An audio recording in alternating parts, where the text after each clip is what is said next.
আল্লাহ রাব্বুল আলামিন কোরআনে হাকিমে বলেছেন, উদউনি আস্তাজিব লাকুম, তোমরা আমার কাছে দোয়া করো, আমি তোমাদের দোয়া কবুল করব। আল্লাহ রাব্বুল আলামিন বলছেন, ওয়াকালা রব্বুকুম, তোমাদের রব, তোমাদের পালনকর্তা, তোমাদের মালিক বলছেন, উদউনি, তোমরা আমার কাছে দোয়া করো, আস্তাজিব লাকুম, আমি তোমাদের দোয়া কবুল করব। শুধু এখানেই আল্লাহ তাআলা শেষ করেননি, এরপরে আরো বলছেন, ইন্নাল্লাযীনা ইস্তাকবিরুনা আন ইবাদাতি, যারা আমার ইবাদত থেকে অহমিকা প্রদর্শন করবে, অর্থাৎ দোয়া করবে না, সায়াদখুলুনা জাহান্নামা দাখিরিন, তারা জাহান্নামে প্রবেশ করবে। নবী করিম সাল্লাল্লাহু আলাইহি সাল্লাম বলেছেন, আদ-দুআউ হুয়াল ইবাদাহ, দোয়াই হলো ইবাদত। আমরা যত ইবাদত বন্দেগী করি, এই সমস্ত ইবাদতের সার নির্যাস হলো দোয়া। ইবাদতের মধ্যে সর্বপ্রধান ইবাদত কোনটা? সর্বপ্রধান ইবাদত কোনটা? নামাজ। নামাজের চাইতে বড় কোনো ইবাদত আছে আর নাই।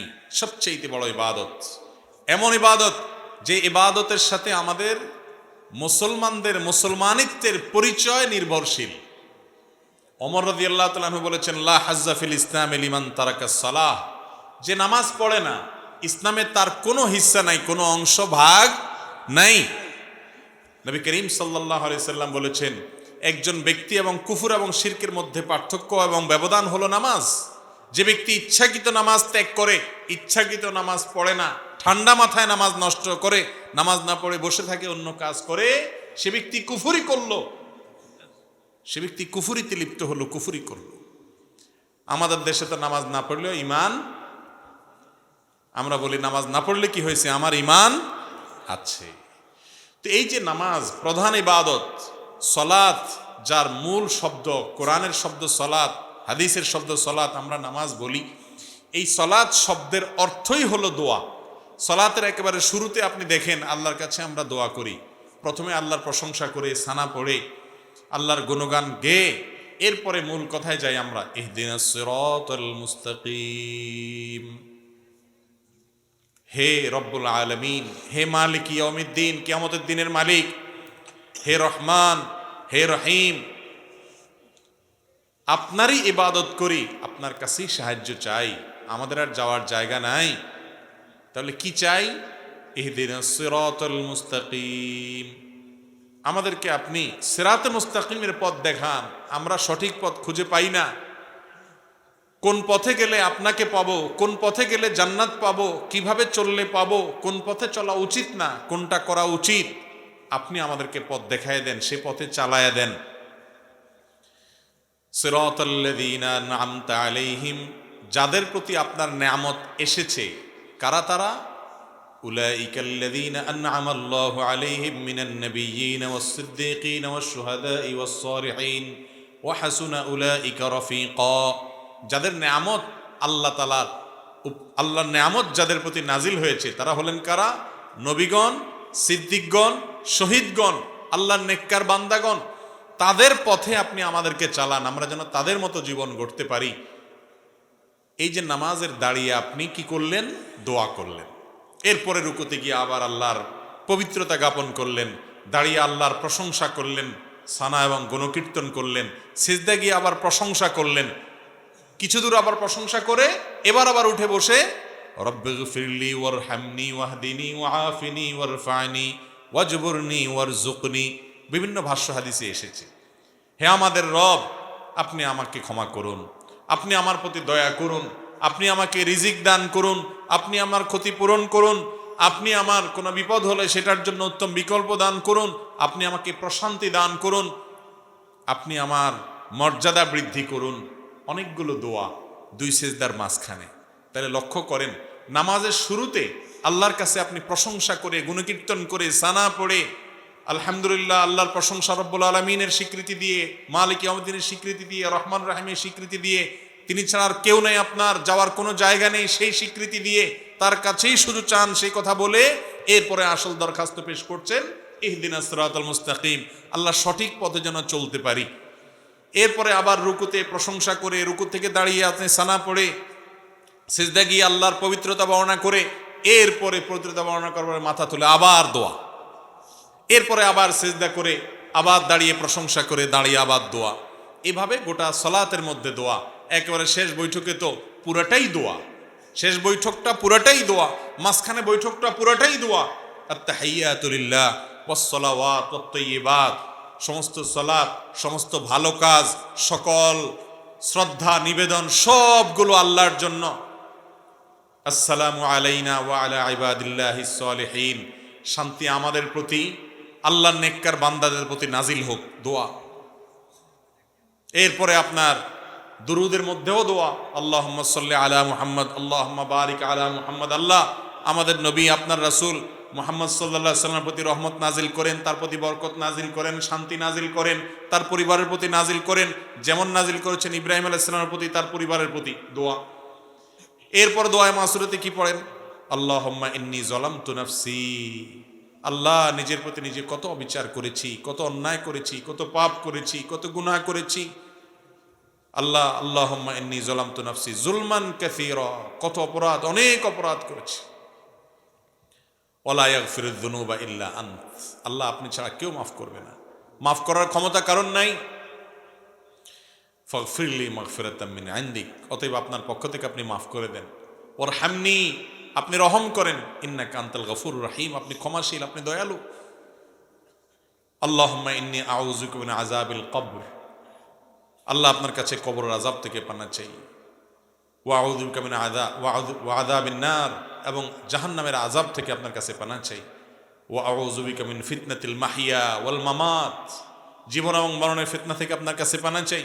ওয়া আউযু বিকা মিন শাররি ফিতনাতিল মাসীহিদ দাজ্জাল, দাজ্জালের ফিতনা থেকে আপনার কাছে পানা চাই। কিয়ামতের আগের বড় ফিতনা হিসাবে আবির্ভূত হবে, বহু মানুষ বেঈমান হয়ে যাবে দাজ্জালকে দেখে, তার কারিশমা দেখে, ভেলকি দেখে। সে সময় যেন আমি বেঁচে থাকলে তার ফিতনাতে ঈমান হারা না হই। তাহলে নামাজের শেষে পুরো বৈঠকে আপনি দোয়া করলেন, দাঁড়িয়ে দোয়া করলেন, দুই সিজদার মাঝখানে দোয়া করলেন। এই জন্য সলাত শব্দের অর্থই কি? দোয়া। ঈমানদারের সারা জীবন হলো আল্লাহর কাছে দোয়ার মাধ্যমে নৈকট্য অর্জন লাভ করার সুবর্ণ সুযোগ। দোয়া হলো ঈমানদারের সবচেয়ে বড় অস্ত্র, সবচেয়ে বড় হাতিয়ার। আপনার সমস্ত দুয়ার বন্ধ হয়ে গেছে, কেউ আপন নাই, কাউকে আপন মনে হয় না, আপনি আল্লাহর কাছে দোয়ার জন্য দুই হাত মেলে ধরুন। আপনি ভোর রাতে উঠে যান, তাহাজ্জুদে দাঁড়িয়ে যান, চোখের পানি ফেলেন, আল্লাহর সাথে একটু কথা বলেন, সিজদায় গিয়ে আল্লাহর সাথে কথা বলেন। আল্লাহর চাইতে আপন আর কেউ নাই। ভাইরা আমার, আমরা নিজেদের প্রতি নিজেরা যতটা আপন, নিজেদের প্রতি নিজেরা যতটা দয়ালু মায়ালু, আমাদের রব আমাদের প্রতি তার চাইতে অনেক বেশি মায়ালু। আল্লাহ রাব্বুল আলামিন এরপরও আমাদেরকে পরীক্ষা নেন, অনেক সময় আমাদেরকে কষ্ট দেন। সবর করতে পারলে তার বিনিময়ে মহা পুরস্কার রেখেছেন। এই দোয়া আল্লাহ রাব্বুল আলামিন বান্দার জন্য সবচেয়ে বড় সুযোগ দিয়েছেন। দোয়াটাকেই ইবাদত বলেছেন হাদিসে নবী করিম সাল্লাল্লাহু আলাইহি ওয়াসাল্লাম, আদ-দুআউ হুয়াল ইবাদা, দোয়াটাই কি? ইবাদত। দোয়াই হলো ইবাদত, ইবাদতের মগজ সার। কিন্তু সে দোয়া আজ আমাদের মাঝে নাই। আমরা দোয়া করাইতে পছন্দ করি, দোয়া করতে পছন্দ করি না। দোয়ার তিনটা ভার্সন আছে, একটা হলো দোয়া করা, আরেকটা হলো দোয়া চাওয়া, আরেকটা হলো দোয়া করানো। কয়টা ভার্সন হলো? তিনটা। দোয়া করা হলো আপনি আল্লাহর কাছে চাইলেন, এটা হলো দোয়া করা। দোয়া চাওয়া হলো, ভাই আপনি আমার জন্য দোয়া করেন, আমি শরীরটা ভালো না, ভালো যাচ্ছে না আমার, আপনি আমার জন্য দোয়া করেন। আমি বিপদগ্রস্ত, আমার জন্য দোয়া করেন। আমার বাবার জন্য দোয়া করেন, তিনি মারা গেছেন। আমার মা অসুস্থ, তার জন্য দোয়া করেন। তাকে নেককার মনে হয়, যে কোনো ইমানদার যে কোনো নেককারের কাছে দোয়া চাইলেন, এটা জায়েজ আছে।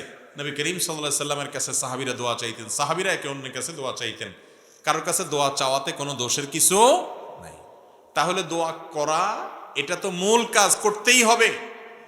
আর দোয়া চাওয়াটাও জায়েজ আছে। আরেকটা অপশন হলো দোয়া করানো। করানো বুঝেন কোনটা?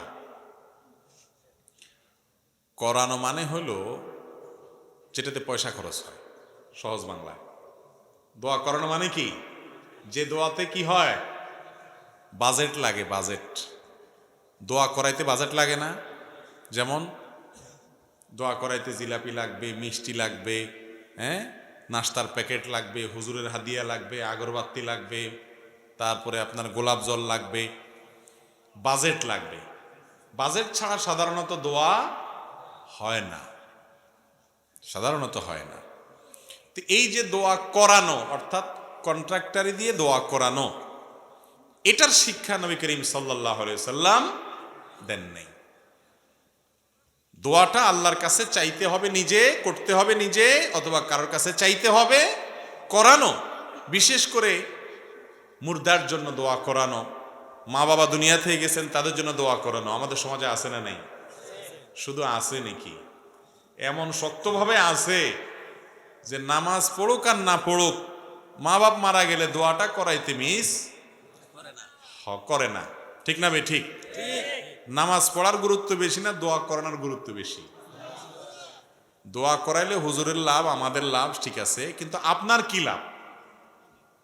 আপনার কি লাভ? বিশেষ করে আপনার মৃত মা বাবার জন্য দোয়া করে, মুর্দার জন্য দোয়া করে, আখিরাতে পরকালীন কোনো বিষয়ের জন্য দোয়া করে টাকা নেওয়া সারা দুনিয়ার উলামাদের ঐক্যমতে জায়েজ নাই। তাহলে এই নাজায়েজ পদ্ধতিতে দোয়া করাইলে সে দোয়া কি কবুল হবে নাকি উল্টা গুনাহ হওয়ার সম্ভাবনা আছে? কিন্তু আমাদের সমাজে সেটা খুব বেশি সুপ্রতিষ্ঠিত। ঠিক না বে ঠিক? জীবনে মুসলমানের নামগন্ধ তার শরীরে নাই, জীবনে নাই, কিন্তু বাপ মরছে, মা মরছে, চল্লিশা, কুলখানি, 7 দিনা, দোয়ার অনুষ্ঠান পত্রিকায় দিয়া বিভিন্নভাবে শামিয়ানা টাঙ্গাইয়া হইলেও করে। ঠিক না বে ঠিক? আহা, আমরা মুসলমানরা আজকাল ইসলামকে বেশিরভাগ ক্ষেত্রেই বুঝতে ভুল করি। আমার বাবা মারা গেছেন, মা মারা গেছেন, আমি আল্লাহর কাছে চোখের পানি ফেলে দোয়া করব। অন্যদের কাছে দোয়া চাইব, টাকা দিয়া, লোক ভাড়া নিয়ে দোয়া করানোর শিক্ষা ইসলাম দেয় না, আর এভাবে দোয়া হয়ও না। আপনি আমাকে টাকা বাড়াই দিলে হয়তো আমার চোখে পানি একটু বেশি আসবে, এটা ঠিক, কিন্তু ওই পানিয়ে আপনার মা বাবার কোনো উপকারে আসবে? কারণ এই পানি আল্লাহর ভয়ে না, ওইটা টাকার মায়া। ঠিক না বে ঠিক? চট্টগ্রামের দিকে কোথাকার জানি একবার একটা কাগজ দেখছিলাম, দোয়ার রেট লেখা আছে, দোয়ার রেট আছে যে 50 টাকা দিলে শুধু সংক্ষেপে, শুধু হাত উঠানো নামানো, সংক্ষেপে আরবিতে দোয়া হবে শুধু।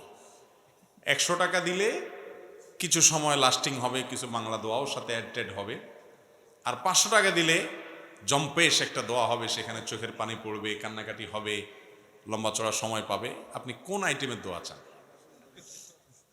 দোয়ার রকম ফের আছে না নাই? ভাইরা আমার, দোয়া ইবাদতের মগজ মূল। আমরা অনেক ভাই আছি যে নামাজের পরে নবী করিম সাল্লাল্লাহু আলাইহি সাল্লাম দোয়া দুরূদ পড়তেন, জিকির আজকার পড়তেন, সম্মিলিতভাবে সাহাবীদেরকে নিয়ে দোয়া করতেন বলে কোনো হাদিস থেকে প্রমাণ পাওয়া যায় না।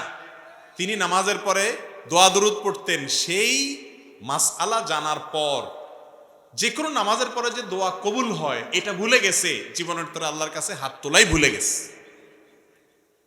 জি তো জোর করে বলন লইছিলেন, এখন থেমে গেছে। ঠিক না বে ঠিক?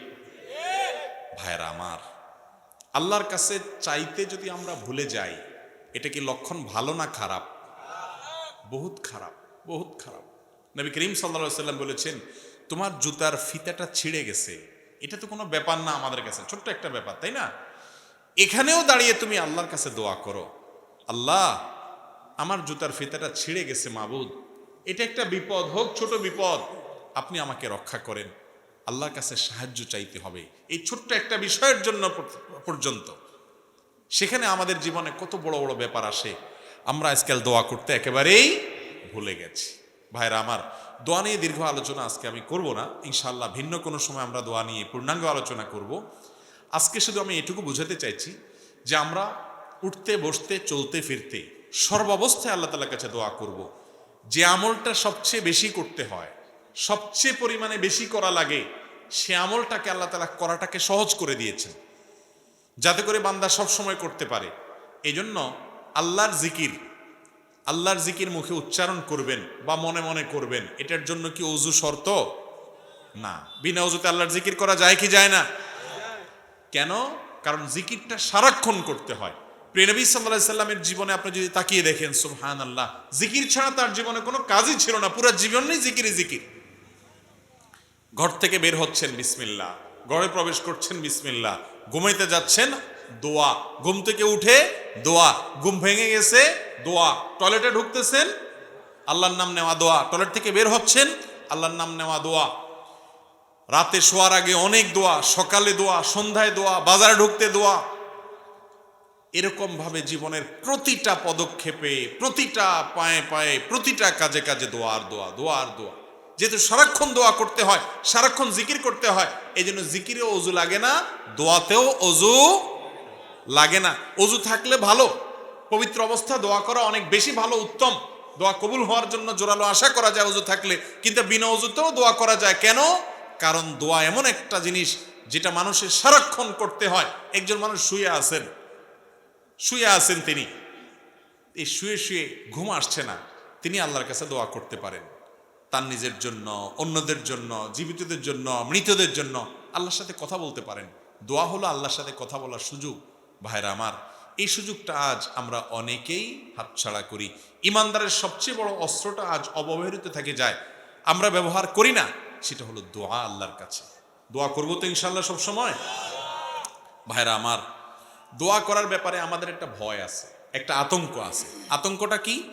আমরা মনে করি আমাদের দোয়া কি আর কবুল হবে, এই জন্য আমরা নিজেরা দোয়া টোয়া করি না, যে আমি দোয়া করি কি হবে, গুনাহগার মানুষ, হুজুরে 20, 50, 100, 200, 500, 1000 টাকা দিলে হুজুর দোয়ার মায়ের পেজগুলো ভালো জানেন, কত সুন্দর ছন্দের তাল মিলায় মিলায়, সুর দিয়া দিয়া, হ্যাঁ, কবিতার সাথে আপনার সুন্দর করে গোছায়া গোছায়া হুজুর দোয়া করেন। আমি তো এত মায়ের পেজ দিয়ে দোয়া করতে জানি না। এই কারণে আমাদের অনেক ভাই বোন নিজেরা আল্লাহর কাছে দোয়া করা থেকে মাহরুম থাকেন, বঞ্চিত থাকেন। ঠিক না বেঠিক? ভাইরা আমার, আল্লাহ তাআলার কাছে দোয়া কবুলের জন্য খুব মায়ের পেজ দিয়ে, খুব আপনার সুন্দর গোছানো ভাষা দিয়ে, খুব আবেগ সৃষ্টি হয় সেরকম সুরের তালে তালে, ছন্দের তালে তালে দোয়া করতে হবে, এমন কোন শর্ত কোরআন হাদিসের কোথাও বলা হয় নাই।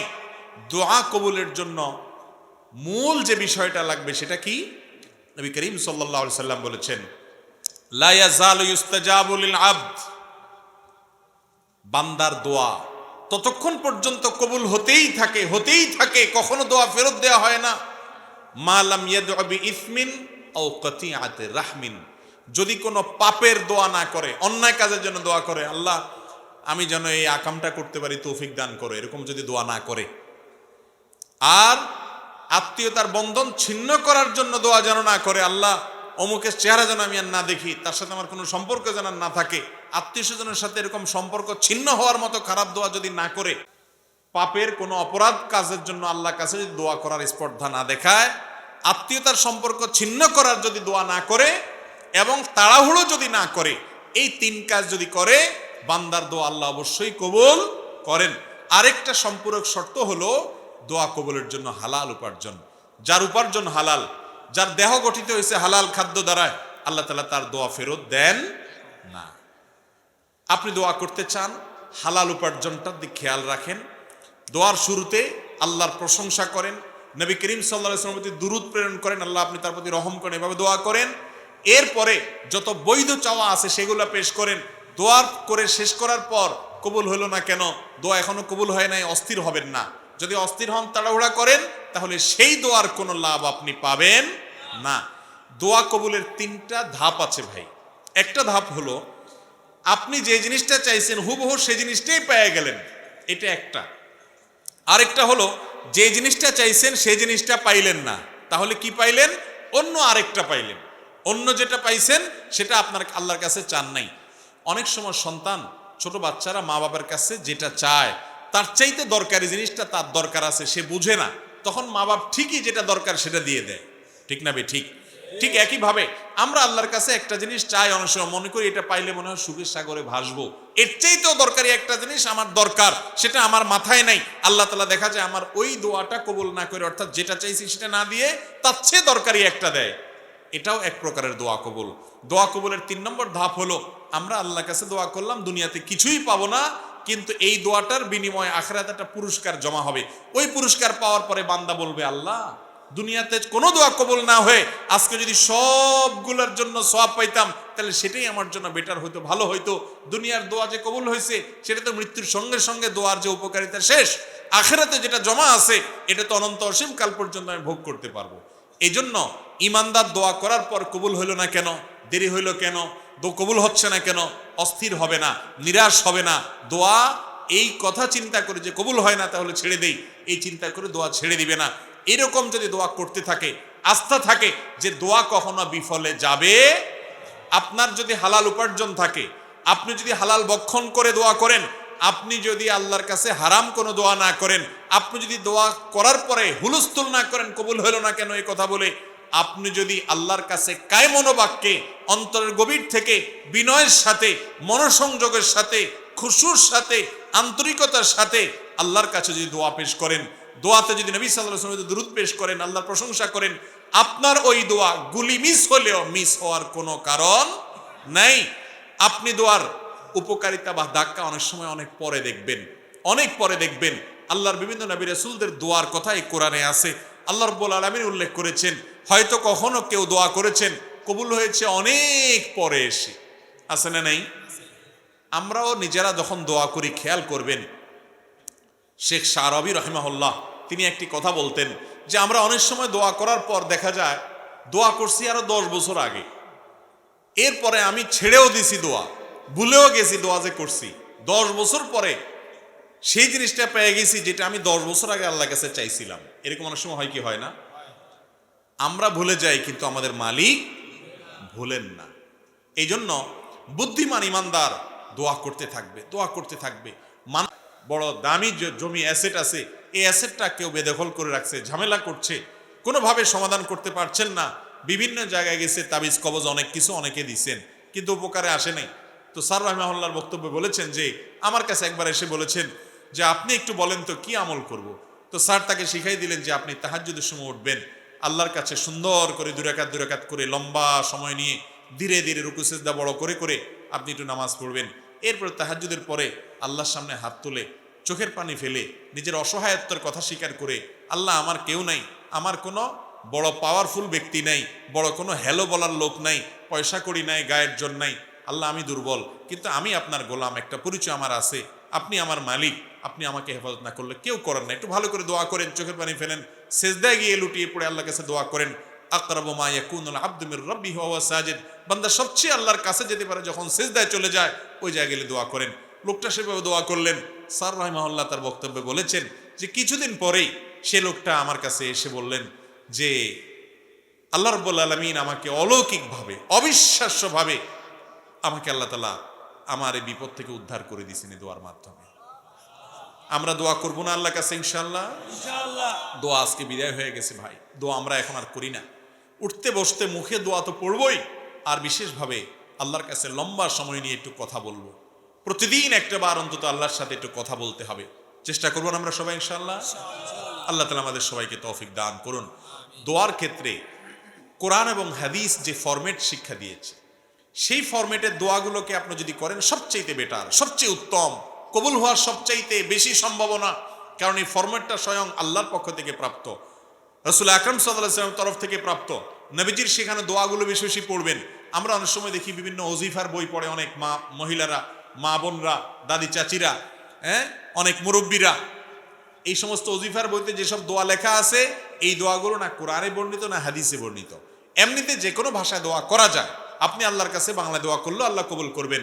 আপনার মনে মনে কি বলছেন সেটাও আল্লাহ তাআলা বুঝেন, ওই হুজুর দোয়ার মায়ের প্যাচ বুঝে আপনি বুঝেন না, তারপরও আল্লাহ তাআলা আপনার দোয়া কবুল করবেন।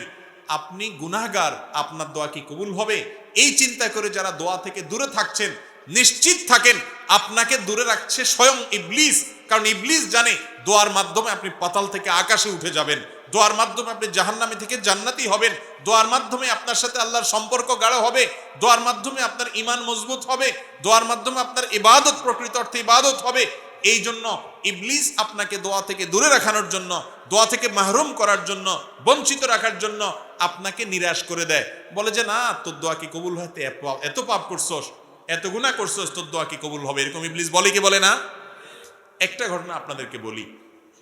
মিস্টার ইবলিস, শয়তান, সে যত খারাপ, আমরা কেউ কি এত খারাপ হইতে পারবো?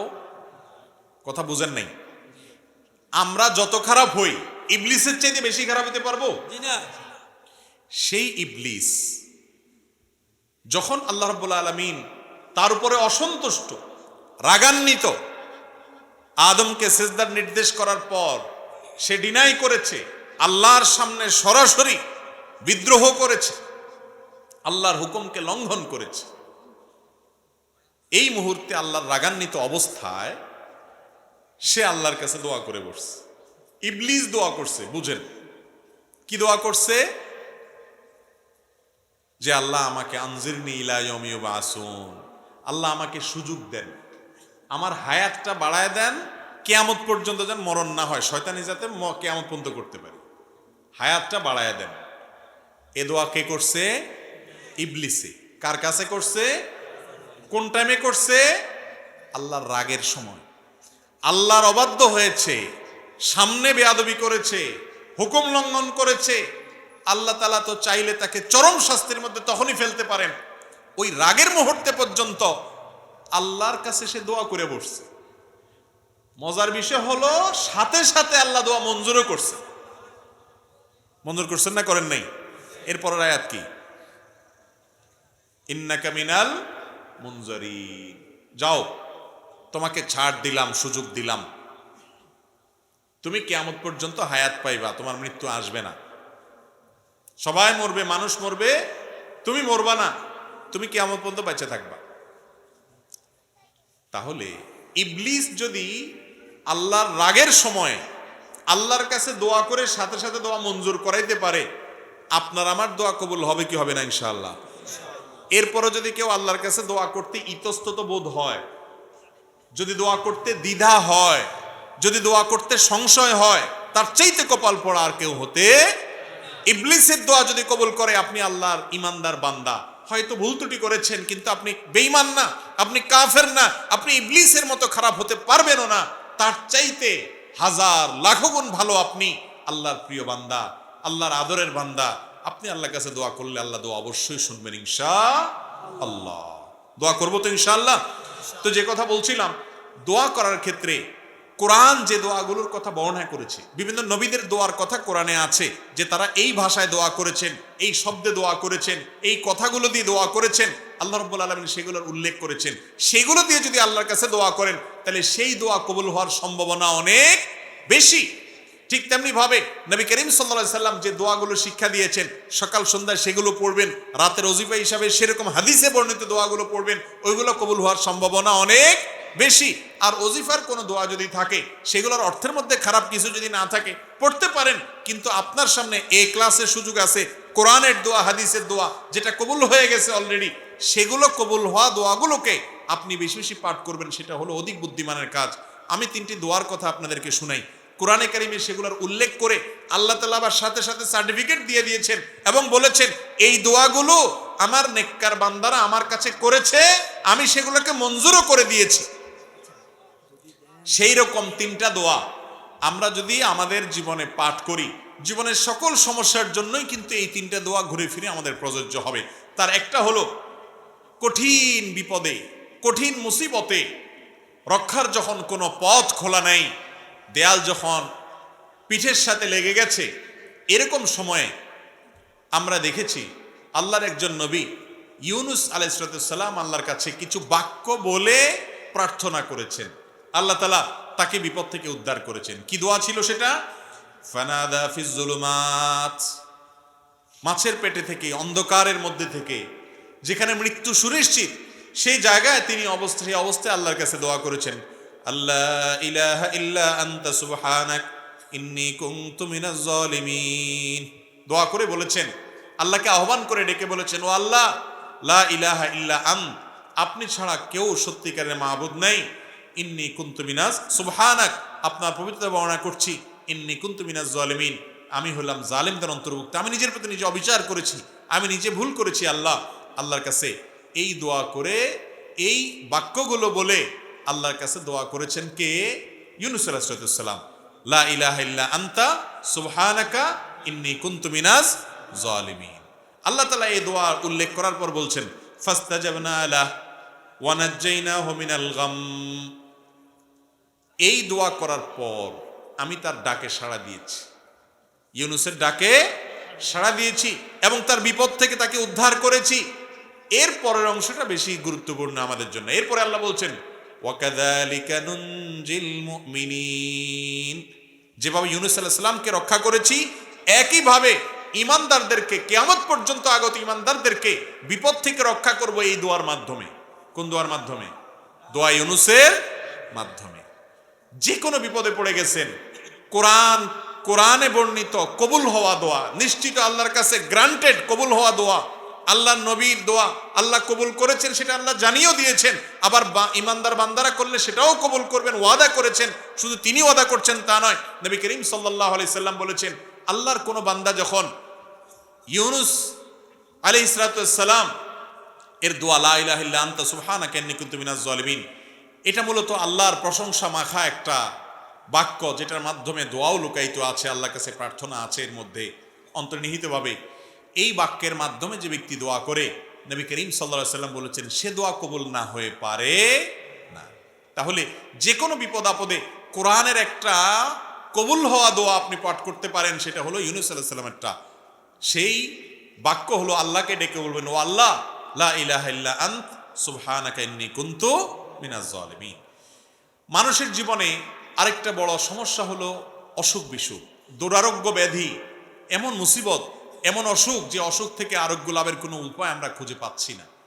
সাধারণ চিকিৎসা আমরা গ্রহণ করব, সুন্নাত। নবী করিম সাল্লাল্লাহু আলাইহি সাল্লাম বলেছেন, তোমরা চিকিৎসা গ্রহণ করো, রোগ হলে ঔষধ সেবন করো। আপনার কোনো দুষ্ট জিনের প্রভাব যদি আপনার মধ্যে হয়ে থাকে বলে প্রমাণিত হয়, তাহলে আপনি কোরআন হাদিসের আলোকে ঝাড়ফুঁক করেন, ঠিক আছে, এগুলা গ্রহণ করেন। তবে মূল কাজ ওই আসল জায়গায় দরখাস্ত করে রাখেন, কারণ মঞ্জুর হবে সেখান থেকে। আর সেটার জন্য আল্লাহ নবী আইয়ুব আলাইহিস সালামের একটা দোয়া আল্লাহর খুব পছন্দ হয়েছে, কোরআনে সেটা উল্লেখ করেছেন। ওনার দোয়াটাও আল্লাহ তাআলা কবুল করেছেন। তিনি কি বলেছেন? তিনি বলেছেন, আন্নী মাসসানিয়াদ দুররু ওয়া আনতা আরহামুর রাহিমিন। তার অসুখটা ছিল অনেক মারাত্মক অসুখ, অনেক কষ্টের অসুখ, যে অসুখের কারণে তার কষ্টের শেষ সীমানায় তিনি পৌঁছে গেছেন। এত কষ্ট, এত যন্ত্রণা, এত অসুখ, এটা থেকে রক্ষার জন্য তিনি বলেছেন, রব্বি আন্নী মাসসানিয়াদ দুর, ও আল্লাহ আমার কষ্ট আমাকে পেয়ে বসেছে, কষ্ট পেয়ে বসেছে, আমার অনেক কষ্ট আল্লাহ, অনেক অসুখ। ওয়া আনতা আরহামুর রাহিমিন, অথচ আপনি সকল দয়ালুদের মধ্যে শ্রেষ্ঠ দয়ালু, অর্থাৎ আমার প্রতি রহম করেন। এটা বলার পর আল্লাহ বলছেন, ফাস্তাজাবনা লাহু ফাকাশাফনা বিহি মা বিহি মিন দুর। এই দোয়া করার পর আমি তার দোয়া কবুল করেছি এবং তার বিপদকে দূর করেছি। তাহলে অসুখ বিসুখ হলে আইয়ুব আলাইহিস সালামের দোয়াটা করবেন। সেটা কি? আন্নী মাসসানিয়াদ দুররু আনতা আরহামুর রাহিমিন, তোমার রব্বি আন্নী মাসসানিয়াদ দুররু আনতা আরহামুর রাহিমিন। হে আল্লাহ, আমার অসুখে পেয়ে বসেছে, অনেক কষ্ট হচ্ছে, আপনি আরহামুর রাহিমিন, আপনি সবচেয়ে বড় দয়ালু। মুস্তাদরাকে হাকিমে একটা বর্ণনা পাওয়া যায়, সেই বর্ণনা সম্পর্কে মুহাদ্দিসরা অনেকে দাঈফ বলেছেন, কিন্তু বর্ণনার যে মূল মর্ম সেটা ঠিকই আছে, বিশুদ্ধ বিভিন্ন হাদিসের আলোকে বর্ণিত, আয়াতের আলোকে বর্ণিত। তা হলো বান্দা যখন আল্লাহর কাছে হে আরহামুর রাহিমিন এরকম বলে এরপরে চায়, মনের চাওয়াগুলো পেশ করে, গোছায় বলতে না পারলেও আল্লাহ কবুল করবেন। আপনি কিছু না বলতে পারেন, শুধু কাঁদেন আর মনে মনে আল্লাহকে বলেন, আল্লাহ আলিমুম বিজাতি সুদূর, মনের খবর রাখেন, দোয়া কবুল হবে ইনশাআল্লাহ। নিজেরা দোয়া করতে হবে ভাই। আপনার ঘরবাড়ি উদ্বোধন করবেন, গাড়ি উদ্বোধন করবেন, যাই করবেন, সব কিছুতে ওই দোয়ার জন্য হুজুর ভাড়া করতে হবে, এই নির্দেশ কোরআন হাদিস কোথাও দেয় নাই। বরং আলেমদের কাছে দোয়া চাইবেন, ঠিক আছে, কিন্তু নিজের দোয়াটা নিজে আল্লাহর কাছে পেশ করবেন। চেষ্টা করবো না ইনশাআল্লাহ? আরেকটা দোয়া হলো নিঃসন্তান মানুষের দোয়া, সন্তান হচ্ছে না, আল্লাহর কাছে এই কষ্ট দূর করার জন্য আপনি দোয়া করলেন। তো কোরআনে একটা মাকবুল, মুস্তাজাব, আল্লাহর কাছে কবুল হওয়া গ্যারান্টেড দোয়ার নজির আমরা পাই। আল্লাহ নবী জাকারিয়া আলাইহিস সালাম তিনি আল্লাহর কাছে দোয়া করেছেন, কি বলে? ওয়া জাকারিয়া ইয নাদা রাব্বাহ রব্বি লা তাযারনি ফারদা ওয়া আনতা খায়রুল ওয়ারিসিন। আর জাকারিয়া আলাইহিস সালাম তিনি আল্লাহকে ডেকে বলেছেন, রব্বি, আমার রব, লা তাযারনি ফারদা, আমাকে একা রেখেন না, ছেলে নাই, মেয়ে নাই, নিঃসন্তান, এরকম একা রাখিয়েন না, ওয়া আনতা খায়রুল ওয়ারিসিন। আল্লাহর কাছে এরকম দোয়া করেছেন। আল্লাহ বলেছেন ফাস্তাজাবনা লাহ, এই দোয়া করার পর আমি তার দোয়া কবুল করেছি। ওয়াহাবনা লাহু ইয়াহইয়া, এরপরে এই দোয়ার মাধ্যমে আমি তাকে ইয়াহইয়া নামক সন্তান দিয়েছি। তাহলে জীবনে যে কোনো কমন বিপদে, শত্রুতা, বিপদ, মুসিবত, দেয়ালে পিঠ ঠেকে গেছে, ইউনূস আলাইহিস সালামের দোয়া পড়বেন, লা ইলাহা ইল্লা আনতা সুবহানাকা ইন্নী কুনতু মিনাজ জালিমিন, আল্লাহকে ডেকে এগুলো বলবেন। আর অসুখ বিসুখ হচ্ছে, দুরারোগ্য ব্যাধি অথবা যে কোনো রোগ হয়েছে, ছোট হোক বড় হোক, আইয়ুব আলাইহিস সালামের দোয়া করবেন, আন্নী মাসসানিয়াদ দুররু ওয়া আনতা আরহামুর রাহিমিন। আর যে কোনো মানুষ নিঃসন্তান অথবা সন্তান হচ্ছে, মনে মতো হচ্ছে না, ছেলে হচ্ছে, মেয়ে হচ্ছে না, আল্লাহর কাছে দোয়া করবেন জাকারিয়া আলাইহিস সালামের দোয়া। সেটা কি? রব্বি লা তাযারনি ফারদা ওয়া আনতা খায়রুল ওয়ারিসিন। এই তিন দোয়ার পরে আল্লাহ বলেছেন আমার নবীরা অমুক অমুক এভাবে, আমার আল্লাহ বলেছেন তার বান্দাদের এই দোয়ার পরে ফাস্তাজাবনা লা, আল্লাহ তাআলা তাদের দোয়া কবুল করেছেন। অতএব কোরআনে কবুল হওয়া ফরম্যাট এই তিনটা দোয়া যদি আমরা করি, জীবনের সকল সমস্যায় কোরআন বর্ণিত দোয়া আমরা আল্লাহর কাছে করার সুযোগ পেলাম। চেষ্টা করবো না ইনশাআল্লাহ? আল্লাহ তাআলা আমাদের সবাইকে কোরআন এবং হাদিসের আলোকে বিশুদ্ধ পদ্ধতিতে আল্লাহর কাছে দোয়া করার তৌফিক দান করুন। আমাদের সন্তান না হলে আমরা মাজারে যাব না, আল্লাহর কাছে দোয়া করব। মাজারওয়ালা নিজে কার কাছে মুখাপেক্ষী? আল্লাহর কাছে মুখাপেক্ষী। তাইলে আমরা কি মাজারওয়ালার কাছে যাব, নাকি মাজারওয়ালা, মাজারে যিনি শায়িত আছেন তিনি যার কাছে চান আমরাও তার কাছে চাইব? আল্লাহ বলেছেন উদউনি, তোমরা আমার কাছে দোয়া করো, আস্তাজিব লাকুম, আমি তোমাদের দোয়া কবুল করবো। আল্লাহ ওয়াদা করেছেন, গ্যারান্টি। আর আমরা যাচ্ছি ওই মাজারে দোয়া চাইতে। আল্লাহ কি কোরআনে কোথাও বলছেন তোমরা মাজারে যাও, আমার প্রিয় বান্দারা শুয়ে থাকলে তাদের কাছে দোয়া করো, তাহলে আমি কবুল করবো? আল্লাহ বলছেন কোথাও? আল্লাহ বলেছেন উদউনি, আমার কাছে দোয়া করো। আমরা যাচ্ছি মাজারে, এর মাধ্যমে দোয়া তো কবুল হচ্ছেই না, বরং ইমানটা খুইয়ে নষ্ট করে শিরক করে আমরা শেষ হয়ে যাচ্ছি। ঠিক না ভাই? ঠিক। সন্তান হচ্ছে না, কার কাছে দোয়া করতে হবে? নাকি কোনো মাজারে যেতে হবে? সন্তান হচ্ছে না, এই জন্য কোনো মাজারে গেলে, কোনো পীরের দরবারে গেলে সন্তান হবে? কার কাছে যাইতে হবে? আল্লাহ রাব্বুল আলামিনের কাছে। আল্লাহর বান্দা যদি আল্লাহর কাছে না গিয়া আল্লাহর বান্দাদের কাছে যায়, দাসদের কাছে যায়, আল্লাহ রাব্বুল আলামিন এটাকে সহ্য করেন না। শিরক আল্লাহর কাছে জঘন্য অপরাধ। কেন জঘন্য অপরাধ আমি আপনাদেরকে একটু উপমা দেই। এখানে যদি ধরেন প্রধানমন্ত্রী আসেন, প্রধানমন্ত্রীর চেয়ারে আপনি যদি একজন চৌকিদারে বসান, ওনার জন্য যে মালা বানাইছেন একই মালা যদি চৌকিদার সাহেবের গলায় দেন, তাহলে প্রধানমন্ত্রীর মেজাজ কি পরিমাণ গরম হবে বলেন? উনি অপমান বোধ করবেন কি করবেন না? অথচ প্রধানমন্ত্রীও মানুষ, ওই চৌকিদার সাহেবও কি মানুষ। একজন প্রধানমন্ত্রী আর একজন চৌকিদার এতটুকু পার্থক্য, কিন্তু দুজনই মানুষ। সেখানে আহকামুল হাকিমিন আল্লাহ রাব্বুল আলামিনের সামনে যেটা পেশ করার কথা, দোয়া করার কথা, সেটা যদি আল্লাহর একজন সাধারণ গোলামের কাছে করেন, তাতে আল্লাহ রাব্বুল আলামিনের আরশ কাঁপবে কি কাঁপবে না? আর এই জন্য আল্লাহ বলেছেন ইন্নাল্লাহা লা ইয়াগফিরু আন ইউশরাকা বিহি, আল্লাহর সঙ্গে শিরক করলে আল্লাহ সেটা অপরাধ ক্ষমা করেন না, ওয়া ইয়াগফিরু মা দুনা যালিকা, অন্যগুলা মাফ করেন। এই জন্য আর যা করেন আর না করেন, কোনো মাজারে গিয়ে দোয়া করে শিরিক করবেন না, কোনো মাজারে সিজদা করে দোয়া করে সিজদা করে শিরিক করবেন না। সন্তান দরকার, মাজারে যায় চাইবেন না, সব কিছু চাইবেন সরাসরি আরশে আজিমের মালিকের কাছে হাত তোলার মাধ্যমে ইনশাআল্লাহ। চেষ্টা করবেন, আল্লাহ চাহেন তো। আল্লাহ তাআলা আমাদের সবাইকে শিরক থেকে বেঁচে থেকে সুন্নাত পদ্ধতিতে দোয়া করার তৌফিক দান করুন। ওয়া আখিরু দাওয়ানা আনিল হামদুলিল্লাহি রাব্বিল আলামিন। তারপরে যত অল্প সময় সম্ভব দেখি আমরা দোয়া, আপনার প্রশ্নগুলো উত্তর দেওয়ার চেষ্টা করি। বিসমিল্লাহ। ডাক্তারগণ রোগীর পরীক্ষা বাবদ হাসপাতাল হতে যে টাকা নিয়ে থাকেন তা হালাল নাকি হারাম? কিছু অংশ রোগীকে ছেড়ে দিলে বাকি অংশ গ্রহণ করা বৈধ হবে কিনা? ডাক্তার সাহেবরা রোগীকে বিভিন্ন ক্লিনিকে, বিভিন্ন ডায়াগনস্টিক সেন্টারে রেকমেন্ড করে যে অমুক জায়গায় যান, এবং সেখানে গিয়ে রোগী টেস্ট করানোর পর সেখান থেকে যদি পার্সেন্টেজ গ্রহণ করেন, কমিশন গ্রহণ করেন, সারা বিশ্বের সমস্ত স্কলার, সমস্ত ইসলামিক স্কলার, সমস্ত আলেমদের ঐক্যমতে ডাক্তারদের জন্য সেটা গ্রহণ করা জায়েজ হবে না, সেটা হারাম হবে। সেটা কি হবে ভাই? কেন হারাম হবে? তার কারণ হলো, অনেক কারণ আছে। তার প্রথম কারণ হলো নবী করিম সাল্লাল্লাহু আলাইহি সাল্লাম বলেছেন ফাবিমা তাখুযু মালা আখি, আপনি কারোর কাছ থেকে কোনো পয়সা গ্রহণ করলে, কোনো সম্পদ গ্রহণ করলে কিসের বিনিময়ে গ্রহণ করছেন, এই প্রশ্নের উত্তর আপনাকে বের করতে হবে। আপনি শুধু বললেন অমুক হাসপাতালে যাও, এরপর ও হাসপাতাল থেকে টাকা নিলেন, আপনি এখানে কি পরিশ্রম করলেন? কোনো কিছুই তো করলেন না। কিছু একটা তো করবেন। আপনি যে রেকমেন্ড করছেন অমুক জায়গায় যান, এটা তো আপনার দায়িত্ব পালন করেছেন, কারণ আপনাকে ওই রোগী ফিস দিয়েছে, 500, 700, 300, 1000 ফিস দিয়েছে। ওই ফিসের বিনিময়ে আপনি তাকে পরামর্শ দিতে বাধ্য।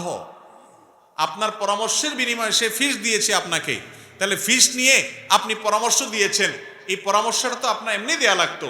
এরপরে উপরেই হিসাবে আপনি যদি সুবিধা নেন অন্য পক্ষ থেকে, এটা এক প্রকারের ঘুষ, এটা এক প্রকারের রিশওয়াত, এটা জায়েজ হওয়ার কোনো কারণ থাকতে পারে না।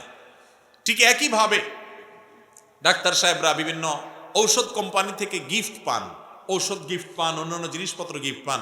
আমাদের চিকিৎসক ভাইয়েরা, চিকিৎসক বোনেরা, ডাক্তার ভাইয়েরা বোনেরা, আপনাদের জন্য এটা মানা কঠিন, কিন্তু অনন্ত অসীমকালের জাহান্নাম, সেটাতে আযাবে পতিত হওয়াটা এর চাইতে অনেক বেশি কঠিন, অনেক বেশি কষ্টকর। দুনিয়ার এই সামান্য লোভ, সামান্য এই ঘুষ, সামান্য এই হারামকে না করা, এটা যতটা কষ্টের, কিয়ামতের দিন আযাবের মুখোমুখি হওয়া তার চেয়ে বেশি কষ্টের। আর দুনিয়াতে নগদ আযাব কি? নগদ আযাব হলো আপনি যে অভাবী মানুষ অথবা যে কোনো মানুষ রুগী আসছেন, তাদের অধিকার নষ্ট করেছেন, আপনি অবৈধভাবে এই সম্পদ উপার্জন করেছেন, এটার একটা জ্বালা আছে। এই জ্বালাটা সম্পদ পাওয়ার পরেও আপনি অশান্তির মাধ্যমে, বিপদের মাধ্যমে, মুসিবতের মাধ্যমে, বদদুয়ার মাধ্যমে আপনি ফিল করবেন হাড়ে হাড়ে। এটা জায়েজ হওয়ার কোনো কারণ নেই। আপনি প্রেসক্রিপশনের জন্য যে টাকা নিয়েছেন, সেই টাকা নিয়ে আপনি প্রেসক্রিপশনে যা লিখেছেন সেটা আপনার দায়িত্ব পালন করেছেন। এরপরে ভালো জায়গায় তাকে দেখাই দিয়ে আপনার কর্তব্য, কোন ওষুধটা ভালো হবে, কোন জায়গায় গেলে ভালো হবে, সেটা আপনি রেকমেন্ড করবেন। আর যদি আপনি রেকমেন্ড না করেন, আপনার ব্যাপার, যে কোথায় করবেন, এই টেস্ট করলেই হবে, সেটা আপনার দায়িত্ব। কিন্তু ওই জায়গা থেকে আপনি যে কমিশন খাবেন, সেটা তো মূলত ওই রুগীর কাছ থেকেই নিবে। তাহলে ঘুরে ফিরে রুগীর উপরে জবাই করছেন, তার কাছ থেকে ফিস নিচ্ছেন, আবার অন্যভাবে তার কাছ থেকে কমিশন নিচ্ছেন। এটা কখনো জায়েজ না। ওষুধ কোম্পানি যে গিফট দেয়, সেগুলো জায়েজ হওয়ার কোনো কারণ নাই। কেন জায়েজ হওয়ার কারণ নাই, এ নিয়ে বিস্তারিত আমাদের একটা ভিডিওতে আলোচনা আছে, এখন আর ওদিকে যাচ্ছি না। আল্লাহ তাআলা আমাদের ডাক্তার ভাইদেরকে হারাম খাওয়া থেকে বেঁচে থাকার তৌফিক দান করুন।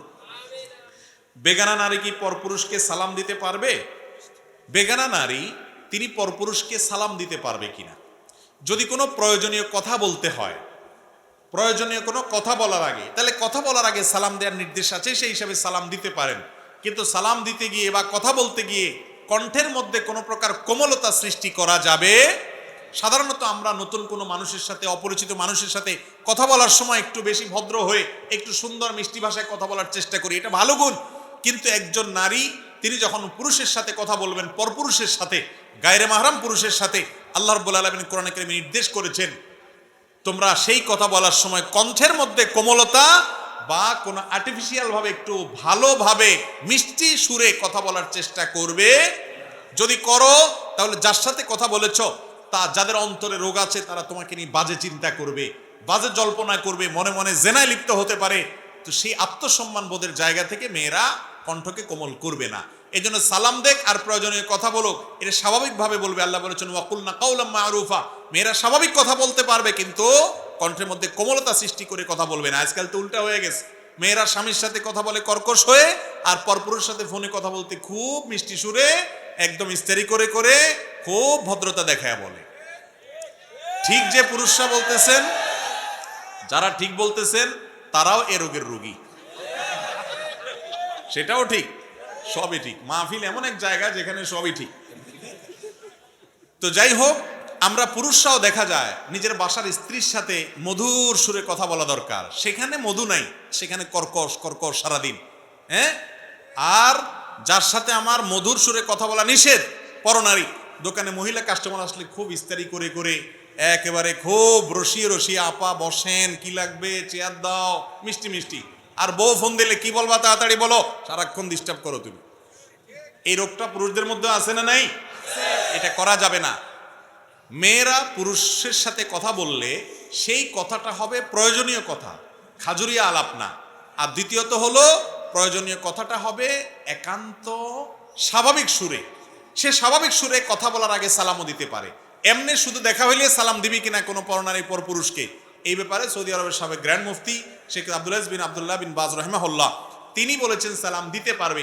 অনেক উলামায়ে কেরাম নিষেধ করেন যে এখন ফিতনার সময় সালাম দিতে গেলে এরপরে সালামের পরে কালাম হবে, কালাম থেকে আরো কত কিছু হতে পারে, সেজন্য শুধু সাক্ষাৎ হলে সালাম অ্যাভয়েড করবে, গায়রে মানামকে, এটা অনেক উলামায়ে কেরাম রেকমেন্ড করেছেন। কথা কি বুঝাইতে পারছি? তো পর্দার বিষয়টা শরীয়ত আমাদেরকে খুব গুরুত্বের সাথে বলেছে। বিশেষ করে ফেসবুকে যারা আছেন, ছেলে হোক আর মেয়ে হোক, পুরুষ হোক আর মহিলা হোক, ফ্রেন্ড লিস্টে যদি আপনি ছেলে হন তাহলে কোনো মেয়েকে অযথা সালাম দিতে যাবেন না। আবার কোনো মেয়ে আছেন সে ছেলে বন্ধুকে অযথা সালাম দিতে, কারণ ফেসবুকের বন্ধু হলো 2 নম্বর বন্ধু। এটা হলো কাগজে বাগের মতো, কাগজে ফুলের মতো।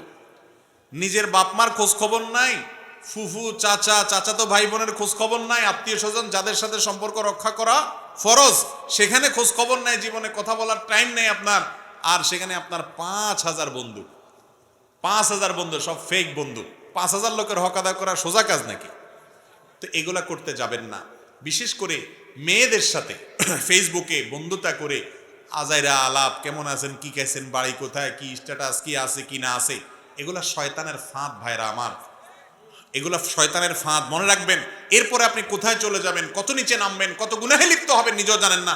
দুনিয়াও ধ্বংস হবে, আখিরাতও ধ্বংস হবে। বেঁচে থাকার চেষ্টা করবো না ইনশাআল্লাহ। এরপরে প্রশ্ন, বিভিন্ন শিক্ষা প্রতিষ্ঠানের ছাত্র ছাত্রীর অনুপস্থিত থাকলে জরিমানা নেওয়া হয়, এই টাকা কোন খাতে ব্যয় করবে এবং এই অর্থ দিয়ে শিক্ষকের বেতন দেওয়া যাবে কিনা? ভাইরা আমার, খুব গুরুত্বপূর্ণ মাসআলা।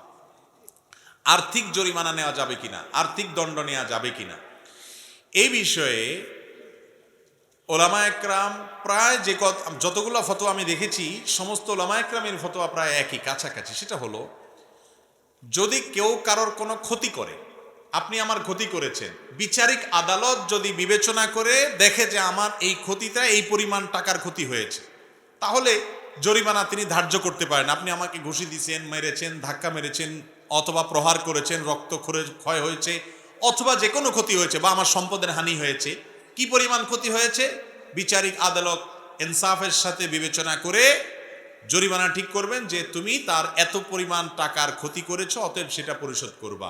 এটা ঠিক আছে, এই ক্ষতিপূরণ জায়েজ আছে।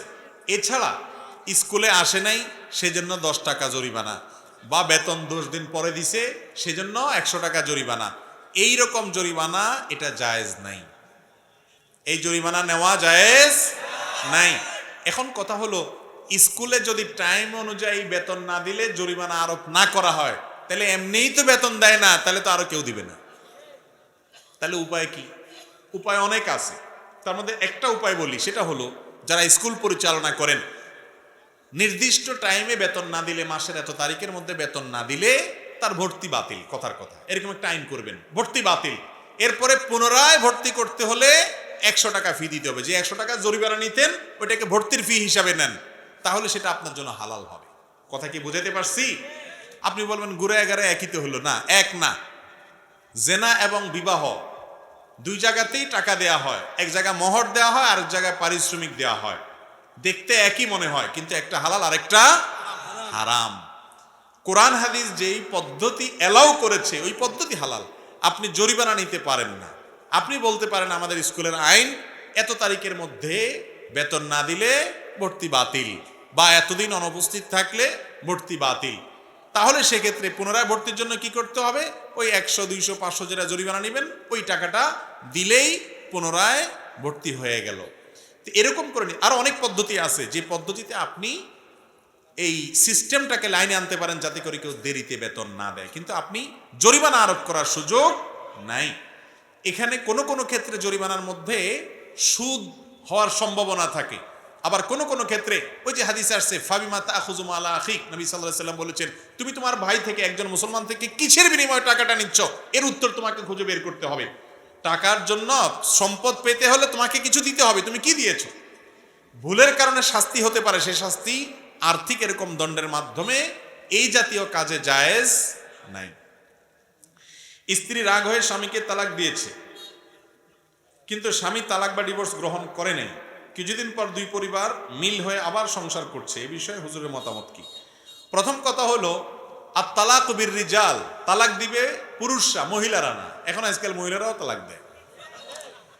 মহিলারা অর্পিত তালাক গ্রহণ করতে পারে, স্বামীকে তালাক দিবে না। কোনো মহিলা যদি তার স্বামীকে বলে তোমাকে আমি তালাক দিলাম, 1 তালাক, 3 তালাক, আরো কিছু বলে, কিয়ামত পর্যন্ত এইভাবে, এই ভাষা খেয়াল করেন, এইভাবে যদি বলে স্ত্রী স্বামীকে যে হে স্বামী তোমাকে আমি ডিভোর্স দিলাম, তালাক দিলাম, তালাক হবে না। স্ত্রী যদি বলে আমি তালাক গ্রহণ করলাম নিজের প্রতি, অর্পিত তালাকের পাওয়ার বলে, কাবিননামা 18 নম্বর কলামে লেখা আছে ভরণ পোষণ না দিলে, বনিবর না হলে, জুলুম করলে, অবিচার করলে, হান এটা করলে, তখন স্ত্রী নিজের প্রতি, নিজের নফসের প্রতি তালাক গ্রহণ করতে পারবে, তালাক দিবে না। এখানে মায়ের প্যাচ আছে। এই জন্য তালাকের মাসআলা কোনো আলেমের কাছ থেকে এইরকম কোনো প্রশ্নোত্তর থেকে শুনে আপনি সিদ্ধান্ত নিবেন না। ইন্ডিভিজুয়াল তালাকের মাসআলা কোনো আলেমের সাথে সাক্ষাৎ করে, কোনো দারুল ইফতাতে, ফতোয়া বিভাগে, মাদ্রাসা, বড় কোনো আলেমের কাছে গিয়ে খুলে বলে তারপরে জানবেন। কারণ এখানে অনেক ফাঁকফোকর থাকে, অনেক কোয়েরি থাকে, যেগুলো আলেম সাহেব আপনার কাছে করবেন। আমি শুধু মূলনীতি বললাম, এই মূলনীতির আলোকে আপনি আবার তালাকের ফতোয়া দিতে যাবেন না বা ফিট করতে যাবেন না। বাকি কথা হলো, তালাক যদি একজন দেয়, ধরুন স্বামী স্ত্রীকে তালাক দিলে, বা স্ত্রী অর্পিত তালাকের যে পাওয়ার আছে সেটা ব্যবহার করলো সঠিক নিয়মে, যদি করে, সেটা অপরপক্ষ জানা ছাড়াও তালাক হয়ে যাবে। অনেকে বলে স্বামী তালাক দিয়েছে স্ত্রীকে, স্ত্রী জানে না। স্ত্রী জানা জরুরি না। স্বামী যদি তালাক উচ্চারণ করে থাকে মুখে, তালাক হয়ে যাবে স্ত্রী না জানলেও। অত্যন্ত জটিল একটা বিষয়। হ্যাঁ, এটার কার্যকর সামাজিকভাবে হওয়ার জন্য প্রচলিত আইনে কিছু ধারা আছে, কিছু প্রসেস আছে, সেগুলো আরেক জিনিস। এরপরে প্রশ্ন হলো, কোন যুবক মুসল্লি নামাজে জোরে আমিন বলল, নামাজ শেষে কিছু মানুষ তার সাথে খারাপ আচরণ করলো, এখন সে মসজিদে যায় না, এর দ্বারা কে গুনাহগার হবে? আল্লাহ তাআলা মাফ করুন।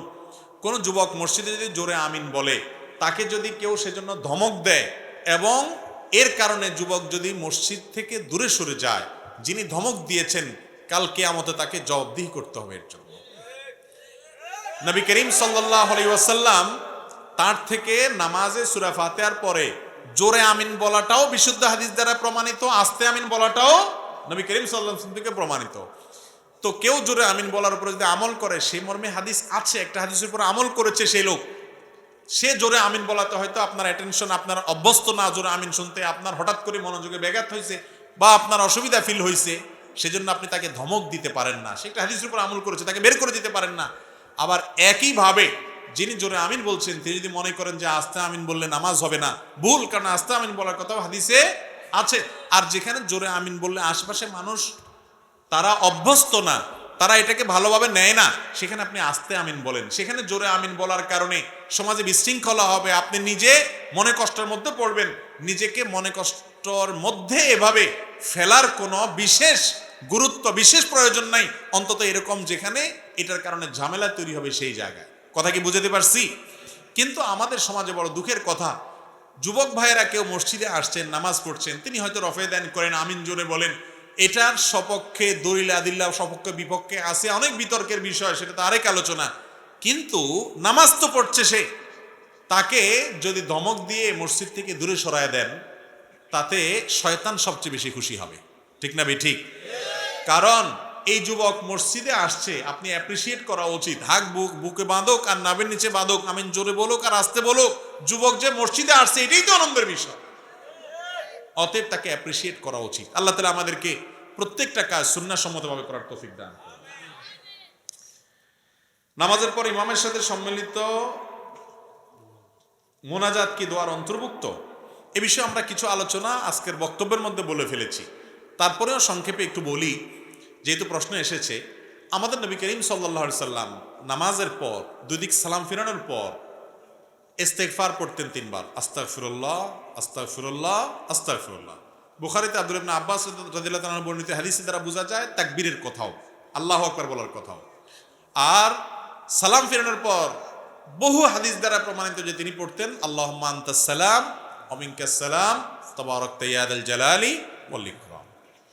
এর ছাড়াও আয়াতুল কুরসি, সূরা ইখলাস একবার, সূরা ফালাক একবার, সূরা নাস একবার, লা ইলাহা ইল্লাল্লাহু ওয়াহদাহু লা শারীকা লাহু লাহুল মুলকু ওয়া লাহুল হামদু আলা কুল্লি শাইইন কাদির এটা একবার, আল্লাহুম্মা আইন্নি আলা যিকরিকা ওয়া শুকরিকা ওয়া হুসনি ইবাদাতিকা এটা একবার।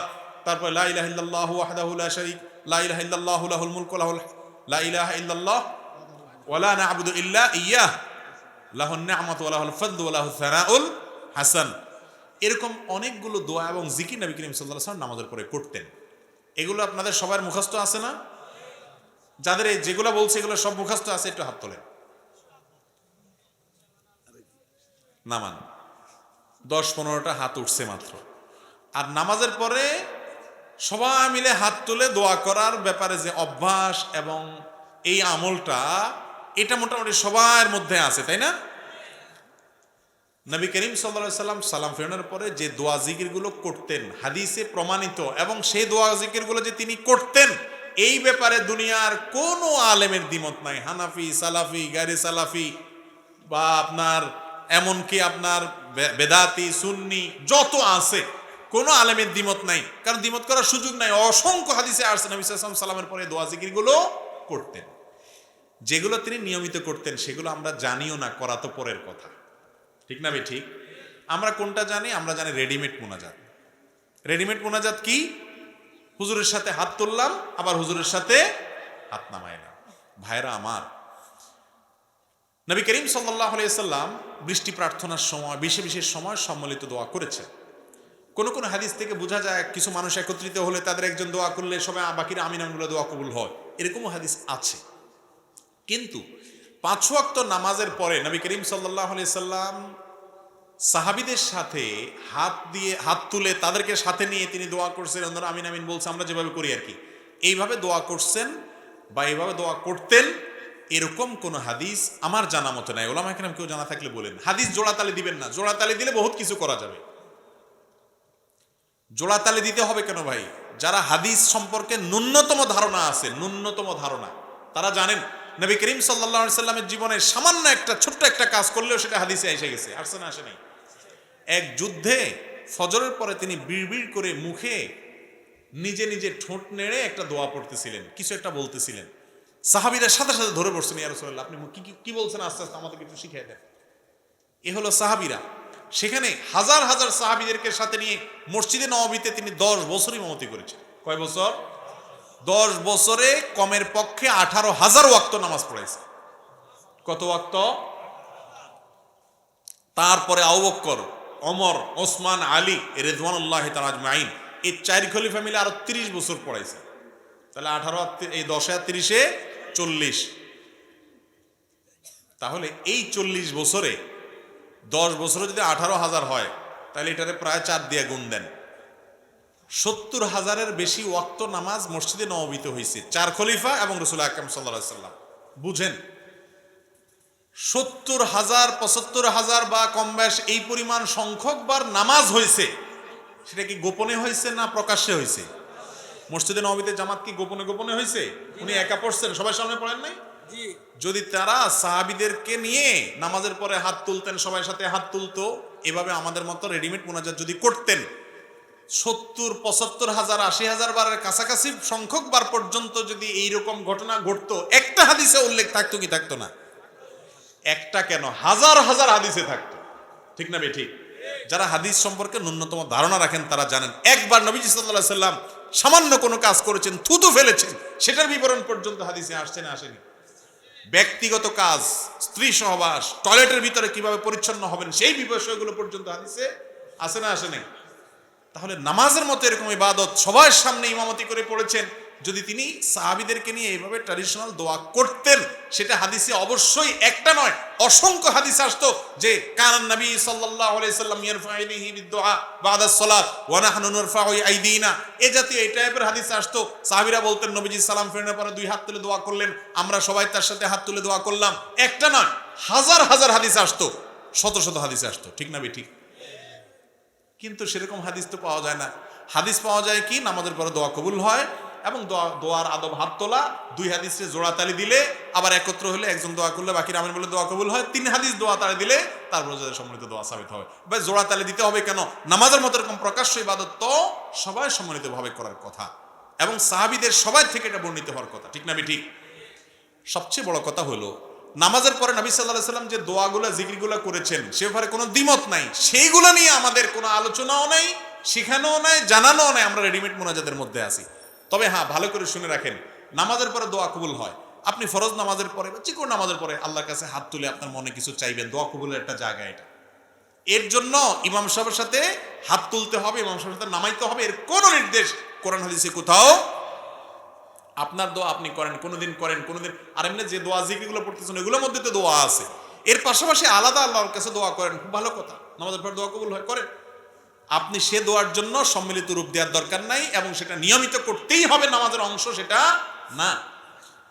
মুফতি ফয়জুল্লাহ রাহিমাহুল্লাহ, মেখল মাদ্রাসার প্রতিষ্ঠাতা, হাটহাজারীর সাবেক গ্র্যান্ড মুফতি, এদেশের সবচেয়ে বড় আলেমদের মধ্য থেকে একজন ছিলেন, অনেক আগে দুনিয়া থেকে চলে গেছে। এই বিষয়টা নিয়ে তিনি সারা জীবন সংগ্রাম করেছেন, বোঝানোর চেষ্টা করেছেন। তার সন্তানরা আজ এটা বুঝতে চায় না, দুঃখ লাগে। আল্লাহ তাআলা আমাদেরকে সুন্নতকে বোঝার তৌফিক দান করুন।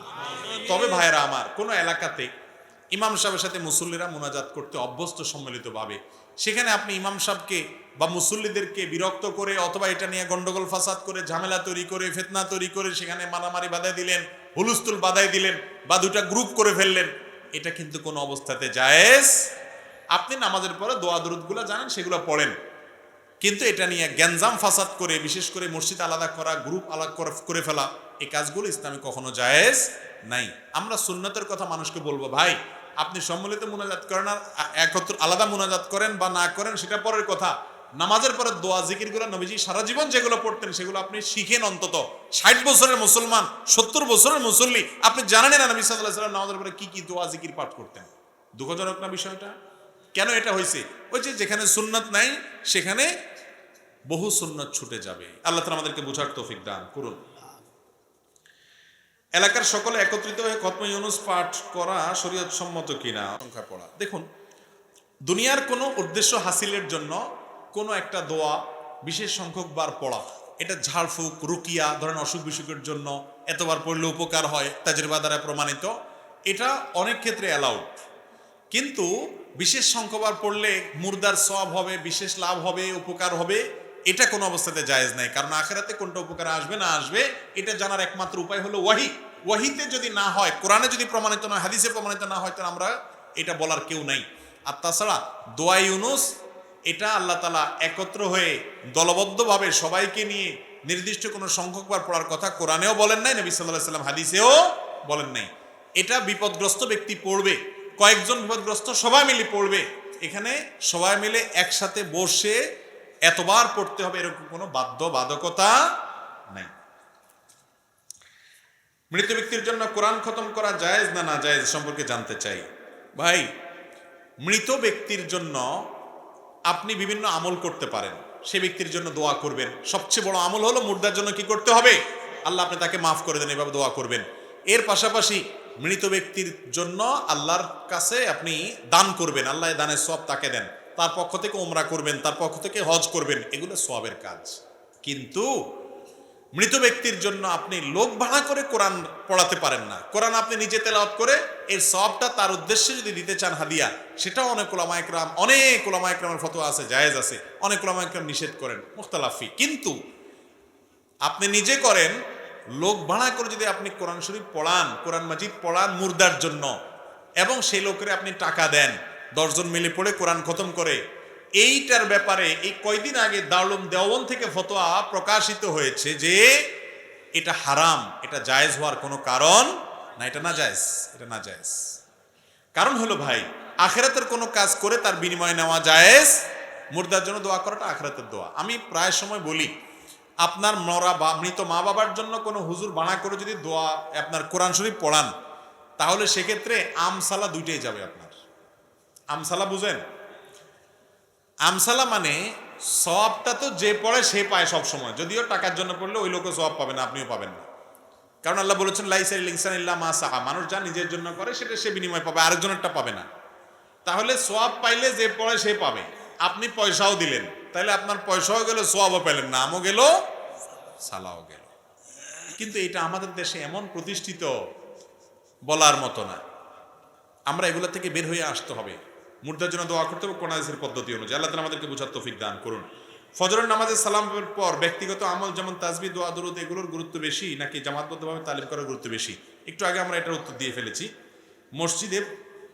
মসজিদ, মাদ্রাসা, স্কুল, কলেজ বা অন্য কোনো প্রাইভেট বা সরকারি প্রতিষ্ঠান ভাড়া বা ফ্রি হিসাবে ব্যবহার করার শরীয়ী বিধান কি বা জায়েজ আছে কিনা? সবগুলা গোলায় ফেলছেন প্রশ্নকারী ভাই। মসজিদ এক জিনিস আর স্কুল, কলেজ বা সরকারি প্রতিষ্ঠান আরেক জিনিস।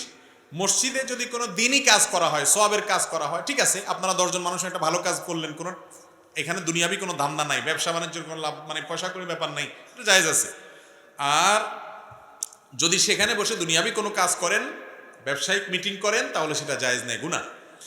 আর মাদ্রাসা একই কথা প্রযোজ্য, সেখানে যিনি ওয়াকফ করছেন মাদ্রাসা, সেখানে দ্বীনি শিক্ষা দেওয়ার জন্য দেওয়া হয়েছে, সেখানে বসে কোনো ভালো কাজের পরামর্শ হতে পারে, ভালো কাজের শিক্ষা দীক্ষা হতে পারে, দুনিয়াবি কোনো ধান্দা সেখানে বসে করলে যিনি ওয়াকফ করেছেন তার উদ্দেশ্যের বিপরীত সেটা জায়েজ হবে না।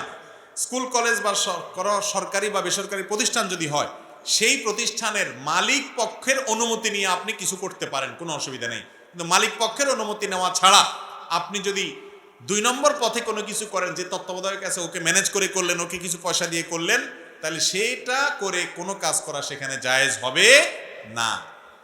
অতএব এ ব্যাপারে দায়িত্বশীল হতে হবে। সরকারি প্রতিষ্ঠান ব্যবহার করার জন্য, সরকারি এই প্রতিষ্ঠানের দেখভাল করার যিনি দায়িত্বে আছেন তার পারমিশন নিয়ে যে কোনো কাজ করতে পারেন, কিন্তু অসৎ উপায়ে কোনো কাজ করলে সেটা জায়েজ হবে না। তাহিয়াতুল মসজিদ ওয়াজিব না সুন্নত না মুস্তাহাব, দয়া করে বলবেন।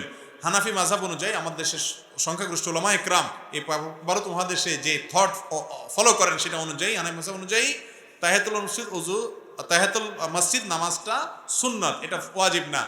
আর উলামা ইকরাম, বিশেষ করে সৌদি আরব উলামা ইকরাম সহ উলামা ইকরাম অন্যান্য ইমামদের মত হলো এটা ওয়াজিব।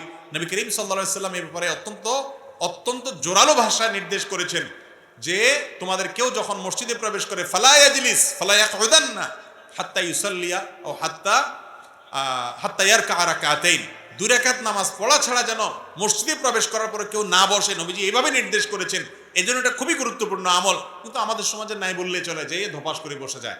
আপনি মসজিদে ঢুকছেন, তাহলে ওযু তো আছে, এখন আপনার কাজ হলো 2 রাকাত, কমপক্ষে 2 রাকাত নামাজ পড়বেন, তারপরে বসবেন। নামাজ পড়া ছাড়া বসা এটা মসজিদের শানের খেলাফ। এ ব্যাপারে রাসূল আকরাম সাল্লাল্লাহু আলাইহি ওয়াসাল্লামের হাদিসগুলো অত্যন্ত গুরুত্ববাহী। এরপর প্রশ্ন হলো, কি কি সমস্যা থাকলে ইমামের পিছনে নামাজ আদায় করা যাবে না? দয়া করে কোরআন হাদিসের আলোকে বললে ভালো হয়। ইমাম সাহেব যদি এমন কোনো কাজ করে যেটার ফলে তিনি শিরকে আকবরে লিপ্ত হয়েছেন, ইসলাম থেকে খারিজ হয়ে গেছেন, ধরেন তিনি মাজারে সিজদা করেন, মাজারওয়ালাকে আল্লাহর পর্যায়ে রাখেন, শিরকে আকবর করেন, তাহলে সেক্ষেত্রে এই লোক শিরকে আকবর করার কারণে, ইসলাম থেকে খারিজ হওয়ার কারণে তার পিছনে নামাজ পড়লে নামাজ হবে। আর যদি এমনি বেদাতে লিপ্ত হয়, যে বেদাতগুলো শিরিক পর্যন্ত পৌঁছায় না বা কাফের বানায় না তাকে, তাহলে সেক্ষেত্রে তার পিছনে নামাজ পড়লে নামাজ হয়ে যাবে। আর যদি ইমাম সাহেবের কেরাত এত অশুদ্ধ হয় যে অশুদ্ধতার কারণে অর্থ পুরা বিকৃত হয়ে যায়, লাহনে জলি যেটাকে বলা হয়, বড় ধরনের ভুল হয়, তাহলে সেক্ষেত্রে সেই ইমামের পিছনে আপনার শুদ্ধ কেরাত পড়ানোওয়ালা কেউ থাকলে তাদের নামাজ হবে না। বরং কর্তৃপক্ষের দায়িত্ব এখানে একজন শুদ্ধ উচ্চারণকারী ইমামকে নিয়োগ দেওয়া। ইমাম সাহেব যদি কোনো ভুলভাল কাজ করেন, উল্টাপাল্টা করেন, গুনাহ করেন বা অন্য কোনো কিছু করেন, তাহলে সেই ইমামের পিছনে নামাজ পড়লে নামাজ হয়ে যাবে। কিন্তু কর্তৃপক্ষ এরকম মানুষকে ইমাম হিসেবে নিযুক্ত করা তাদের জন্য জায়েজ নাই, তারা ভুল কাজ করে। মুসল্লিরা মুক্তাহিদা, তাদের পিছনে নামাজ পড়লে নামাজ হয়ে যাবে। ইমাম সাহেব তার এই উল্টাপাল্টা আছে, ওই উল্টাপাল্টা আছে, এই অজুহাতে একা একা বাসায় নামাজ পড়া যাবে না, মসজিদে জামাত তরক করা যাবে না। এরপরে প্রশ্ন হলো, গ্রামাঞ্চলে একটা প্রথা আছে, স্বামীর বাম পাশে স্ত্রীকে দাফন করতে হয়, এ সম্পর্কে আপনার মতামত কি? না ভাই, এমন কোনো কিছু নেই যে কবরে স্বামীর বাম পাশে স্ত্রীকে দিতে হবে। ডান পাশেও হতে পারে, সামনেও হতে পারে, পিছেও হতে পারে, কোনো বাধ্যবাধকতা নাই। এরপর প্রশ্ন হলো, মা বাবাকে অন্যায় কাজে বাধা প্রদান করলে যদি সন্তানকে অভিশাপ দিতেই থাকে, তাহলে ওই অভিশাপ কবুল হবে কিনা? কারণ আমি জানি মা বাবার দোয়াবদ্ধ আল্লাহর দরবারে কবুল হয়। প্রথম কথা হলো, মা বাবা যদি ভুল কিছু বলে, তাকে সংশোধন করার জন্য পদ্ধতিটা হবে খুব ভদ্রচিতভাবে, এমনভাবে আপনি করবেন না যে তারা মনে কষ্ট পায়। আমাদের অনেক সন্তানরা আছে, মা বাবা নামাজ পড়ে না, তো তাদেরকে ধমক দিয়া বলে, তাদের সাথে দুর্ব্যবহার করায়, এটা সন্তানের জন্য জায়েজ নাই। মা বাবার ভালোর জন্য যদি কিছু বলতে হয়, সেটা মধুরতার সাথে বলবেন। ভাইরা আমার, মধুরতার সাথে বকা দেওয়া যায় কি যায় না? যায়।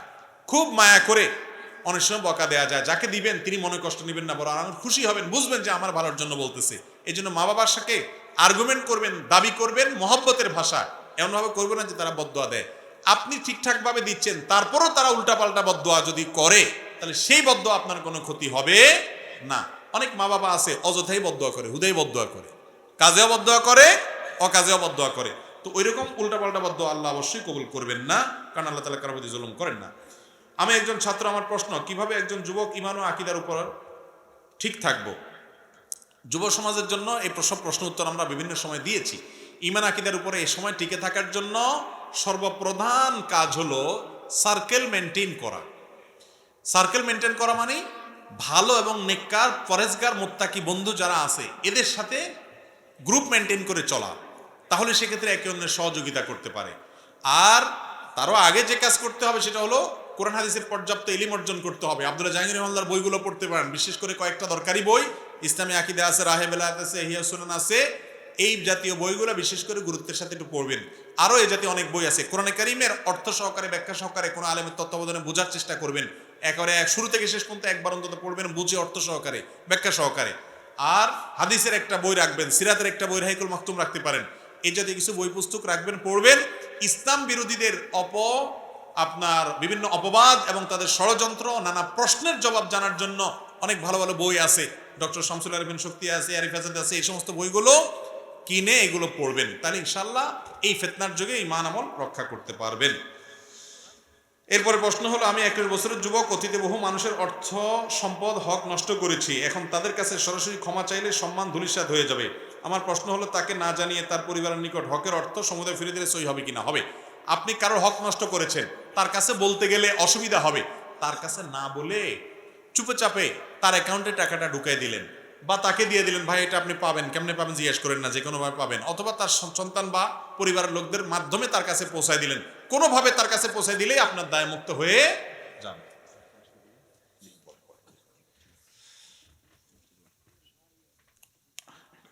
এরপরে প্রশ্ন হলো, জামাত না পাওয়ার কারণে আমি একাকী সালাত আদায় করেছি, কিন্তু পরবর্তী দেখলাম জামাত অনুষ্ঠিত হয়, আমি কি উক্ত জামাতে অংশগ্রহণ করতে পারবো? আপনি যদি নামাজ শুরু করে থাকেন তাহলে তো এখন ভাঙবেন না, তখন নামাজ শেষ করবেন। লা তুবতিলু আমালাকুম, আমল নষ্ট করা জায়েজ নাই। আর যদি আপনি নামাজ জামাত হয়ে গেছে, এখন আপনি একা একা আছেন, অন্য কাউকে পাইছেন জামাত করতেছে কেউ, অবশ্যই সেই জামাতে আপনি যোগ দিয়ে দিবেন। কারণ জামাতে নামাজ পড়লে একা নামাজ পড়ার চাইতে 27 গুণ বেশি সওয়াব হয়। 1 টাকা 27 টাকা পাইলে কে ছাড়ে? অতএব একা একা নামাজ না পড়ে, কোনো কারণে জামাত মিস হয়েছে, আপনি খুঁজবেন যে আর কে আছে আমার মতো এরকম মিস হওয়া পার্টি, ফেল করা পার্টি আর কে আছে, তাকে খুঁজে বের করে তাকে নিয়ে জামাত বানা করে নামাজ পড়বেন। একজন ইমাম হন, একজন মুক্তাদি হবেন। আমরা অনেক ইমামতি ভয় পাই, যা পান সেটাই তো জোরে পড়বেন অথবা আসতে পড়বেন। ইমামতিতে আলাদা কোনো দোয়া নাই তো, যে ইমামতি করতে আলাদা কোনো দোয়া আছে। অতএব জামাতের সাথে পড়বেন। কোনো আত্মীয়কে সৎ কাজের আদেশ এবং অসৎ কাজের নিষেধ করলে যদি রাগান্বিত হয়ে সম্পর্ক ছিন্ন করে ফেলে, এক্ষেত্রে আমার করণীয় কি? দেখুন, নবী করিম সাল্লাল্লাহু আলাইহি ওয়াসাল্লামের কাছে এক সাহাবী এসে বলছেন এই কাছাকাছির একটা প্রশ্ন, বলছি, ইয়া রাসূলুল্লাহ, আমার আত্মীয়ের সাথে আমি মিশতে গেলে সে আমার সাথে উল্টাপাল্টা করে। নবী সাল্লাল্লাহু আলাইহি ওয়াসাল্লাম তখন বলেছেন, লাইসাল ওয়াসিলু বিল মুকাফি, আত্মীয় ভালো করলে তুমিও ভালো করো, এটা আত্মীয়তার সম্পর্ক রক্ষা করা না। আত্মীয় খারাপ করলেও তুমি ভালো করার চেষ্টা করবা, এটা হলো আত্মীয়তার সম্পর্ক রক্ষা করা, কারণ সে আমার আত্মীয়। হ্যাঁ, এরপরেও যদি সে ভালো করতে গেলে আরো খারাপ করে ক্ষতি করে, তাহলে আপনি দূরে থাকতে পারেন। কিন্তু সে আপনাকে ভুল বুঝতেছে, আপনি বিনয়ের সাথে বোঝানোর চেষ্টা করেন, আপনি ইগো দেখায় সরে যাবেন না। কারণ আত্মীয়তার সম্পর্ক রক্ষা করা একটা ইবাদত, সওয়াব হবে, মনের কষ্ট, তারপরও মিশার চেষ্টা করবেন। আল্লাহ তাআলা আমাদেরকে আমল করার তৌফিক দান করুন। এরপর প্রশ্ন হলো, যদি কেউ চায় আসুন্নাহ ফাউন্ডেশনের কাছ থেকে কোনো কাজ করবে এবং আপনার কাছ থেকে দ্বীনি ইলম আপনার সোহবত নেবে, তাহলে ব্যবস্থা আছে কিনা? আসুন্নাহ ফাউন্ডেশনের একটা স্বপ্নের প্রকল্প আছে, আসুন্নাহ ফাউন্ডেশন মসজিদ কমপ্লেক্স। এটা যদি আল্লাহ তাআলা তৌফিক দেন, আল্লাহ যদি ব্যবস্থা করে দেন, অনেক টাকার ব্যাপার, অনেক বড় কাজ, যদি এটা হয়ে যায়, ইনশাআল্লাহ আমরা বাইরের প্রোগ্রামগুলো কমিয়ে দিয়ে সেখানে বসে যাব। দেশের ওলামায়ে কেরাম, বিভিন্ন সার্কেলের ওলামায়ে কেরাম তারা আসবেন, এবং ইনশাআল্লাহ সেখানে মানুষদেরকে আমরা ওপেন, যে মসজিদে দার্স হয়, মসজিদে নববীতে যেরকম হয়, আগের যুগে যেরকম হইতো, সেরকম দার্সের ব্যবস্থা আমরা রাখবো। ইনশাআল্লাহ সেই সুযোগ তৈরি হবে আল্লাহ তৌফিক দিলে। হালকায় জিকিরের বিধান কি? ভাই, জিকির ব্যক্তিগত আমল। নবী করিম সাল্লাল্লাহু আলাইহি সাল্লাম জিকির ব্যক্তিগতভাবে করেছেন। জিকির করার জন্য মজলিস কায়েম করার কোনো নির্দেশ দিয়েছেন বলে আমার জানা না। তবে হ্যাঁ, একত্রে কিছু মানুষ বসে তারা আল্লাহর আলোচনা করবে, আল্লাহর জিকির করবে, এই আলোচনাটা, এই জিকিরটা, এটার জন্য শুধুমাত্র গতানুগতিক জিকিরের জন্য, জিকিরের বাক্য উচ্চারণের জন্য একত্র করার কোনো নজির সাহাবীদের মধ্যে ছিল বলে আমার জানা নাই। তবে হ্যাঁ, আল্লাহর আলোচনা এবং এটা এক প্রকারের জিকির, এটার জন্য কোরআন শেখার জন্য, বোঝার জন্য একত্র হয়, এগুলো এক প্রকারের জিকির। এরকম জিকিরের জন্য তো একত্র হওয়াটা বিধিবদ্ধ। আল্লাহু আ'লাম বিসওয়াব। বিয়ের সময় যে সকল মেয়েরা বলে যে সে কোরআন পড়তে পারে, কিন্তু পরবর্তীতে দেখা গেল সে কোরআন পড়তে পারে না, আর আমি যদি তাকে পড়ানোর চেষ্টা করি তারপরে সে না পড়ে এবং বলে সে পড়বে না, সেক্ষেত্রে যদি তাকে আমি ছেড়ে দেই তাহলে কি আমার গুনাহ হবে? প্রথম কথা হলো যে, বিয়ের সময় যদি মিথ্যা তথ্য দেয় তাহলে তাটা প্রতারণা। যে ব্যক্তি প্রতারণা করে সে আমার উম্মত না। তারপরেও এখন আপনি তাকে পড়ানোর চেষ্টা করবেন, সে কোরআন পড়তে চায় না, ইসলাম শিখতে চায় না, সে নাফরমানি করতে চায়, আল্লাহর হুকুম মানতে চায় না, এরকম হলে অন্যদেরকে দিয়ে তাকে বুঝাবেন। প্রথম কাজ নসিহত করবেন, উপদেশ দিবেন, না হলে অভিমান করবেন, রাগ করবেন, শাসন করবেন। এরপরে পদক্ষেপ হলো মুরব্বীদেরকে ডাকায় দুই পক্ষের বসবেন। এরপরে না হলে যে না, কোনোভাবে সংশোধনের উপায় নাই, তাহলে আলেমদের সাথে পরামর্শ করে কিভাবে তালাক দেয়া যায়, তালাকের সিদ্ধান্ত নিলে তারপরে শেষ অস্ত্র হিসেবে তালাকের চিন্তা করতে পারেন, কিন্তু তার আগে সব ব্যবস্থাগুলা গ্রহণ করতে হবে, মাধ্যমগুলো গ্রহণ করতে হবে। তালাক দেওয়ার নিয়তে যদি তালাক শব্দটি উচ্চারণ না করে ছেড়ে দিলাম বলা হয়, সেক্ষেত্রে কি তালাক হবে নাকি তালাক শব্দটি মুখে উচ্চারণ করতে হবে? এর আগে বলছি তালাকের ইন্ডিভিজুয়াল মাসআলা আমরা এভাবে বলি না, আলেমদের সাথে দেখা করে বিস্তারিত জানবেন। বাকি মৌলিক মাসআলা হলো তালাক দিলামের জায়গায় ছেড়ে দিলাম, এটা তালাকের নিয়তে বললে তালাক হবে। এটাও তালাক, কারণ তালাকের বাংলা তালাক দিলাম, এটা তাল্লাকুর বাংলা অর্থ একই জিনিস, তালাক হবে এতে। আজানের শব্দগুলো কতটুকু টেনে পড়া যাবে? কেউ বলেন রফউস সাউতের জন্য মদের কোনো হিসাব নেই। আজানের শব্দগুলো উচ্চ আওয়াজের খাতিরে যদি একটু লম্বা করে পড়া হয় তাতে কোনো অসুবিধা নেই। কারণ হলো এই মদের যে 3 আলিফ বা 4 আলিফ বলা আছে, এগুলো 1 আলিফ 2 আলিফ বা একটু এদিক সেদিক হয়ে গেলে যে গুনাহ হয়ে যায়, ব্যাপারটা কিন্তু সেরকম না। বিশেষ করে আজান যেখানে আওয়াজ বড় করা উদ্দেশ্য, সেটার উদ্দেশ্যে টানলে এটা কোনো গুনাহ তো হওয়ার প্রশ্নই ওঠে না, এবং এটা কোনো নিষিদ্ধ হবে না বলে আমরা মনে করি। অনেক উলামা ইকরাম অবশ্য এটাকে নিষেধ করেন। আল্লাহু আ'লাম বিযালিক।